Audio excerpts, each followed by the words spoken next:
میں آپ کے سامنے امام ابو حنیفہ کا ایک ریکارڈ پیش کرتا ہوں. بسم اللہ. بات سمجھ آئے گی؟ عقائد کی کتاب میں جس کو اس وقت مولوی صحیفہ آسمانی سمجھتے ہیں اور کتنی کتنی تعریف لاہور کے مولویوں نے اور کراچی کے مولویوں نے اسے پر شذرات لکھے، اس کا نام میرے پاس ہے یہ عبدالشکور سلمی کی تمہید. اس کے اندر امام ابو حنیفہ کا بیان ہے.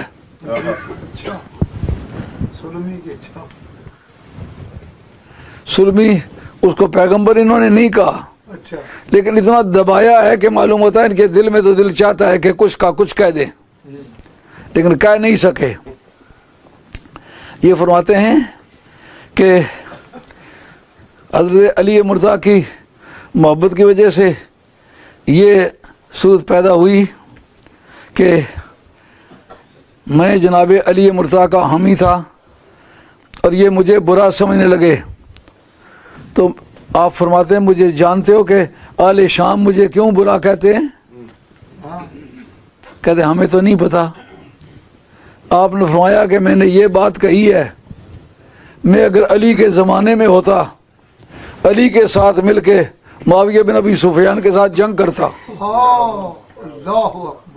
وہ کہتے ہیں یہ ایک صحابی کے بارے میں کہتا ہے کہ میں اس کے ساتھ جنگ کرتا. حضرت امام ابو حنیفہ کا یہ بیان سننے کے بعد طبیعت ٹھکانے آ جاتی ہے کہ نہیں؟ مجھے کوئی برا کہتا ہے میں کیا چیز ہوں، میں تو معمولی آدمی ہوں. آپ کو کوئی برا کہتا ہے تو آپ بھی عام مسلمانوں میں ایک مسلمان ہیں، لیکن امام ابو حنیفہ جیسا مسلمان تو صدیوں میں نہیں ملے گا.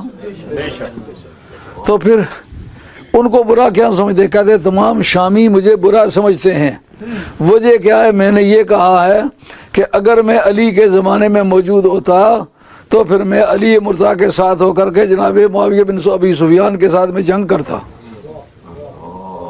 معلوم ہے وہ صحابہ کا احترام کرتے ہیں، ان کے صحابی ہونے کا انکار نہیں کہا.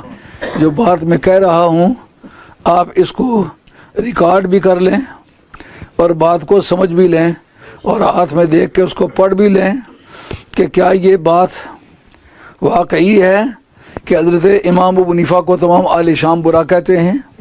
اور برا کہنے کی وجہ یہی ہے کہ میں کہتا ہوں اگر میں علی کے زمانے میں ہوتا تو علی کے ساتھ مل کر کے امیر معاویہ، وہ امیر نہیں ساتھ لکھتے، کہتے معاویہ بن سفیان سے اب میں لڑتا. تمام حجاز کی کتابیں، تمام مصر کی کتابیں، کسی کے ساتھ امیر نہیں ہے معاویہ بن سفیان. دراصل ایک پرانی سازش کی ایک یادگار ہے. جس وقت ان کے درمیان یہ طے ہوا تھا کہ آپ اپنے امام کو معزول کر دیں اور ہم اپنے امام کو معزول کر دیتے ہیں تو بعد میں نیا فیصلہ کریں گے. تو وعدے کے مطابق جناب ابو الحسن اشعری رضی اللہ تعالیٰ ان کی طرف سے نمائندہ تھے، انہوں نے جناب حیدر قرار کو معزول کر دیا. لیکن اس طرف سے عمرو بن العاص تھے، انہوں نے کہا میں نہیں کرتا معزول. پھر اس سے انہوں نے یہ نتیجہ اخذ کرنے کی ٹرائی کی کہ وہ تو جو امیر تھے، یہ خلیفہ تھے، وہ تو معزول ہو گئے، اس کو ہم نے معزول نہیں کیا، اس لیے آج کے بعد یہ امیر ہے. لفظ امیر اس بات کی یادگار ہے. اس لیے کسی پورے یمن کی لکھی کتابیں، پورے مصر کی لکھی ہوئی کتابیں اور تمام سعودی عربیہ کی بخاری اور مسلم نکال کے دیکھیں، کسی جگہ امیر معاویہ نہیں ہے، معاویہ بن ابی سفیان.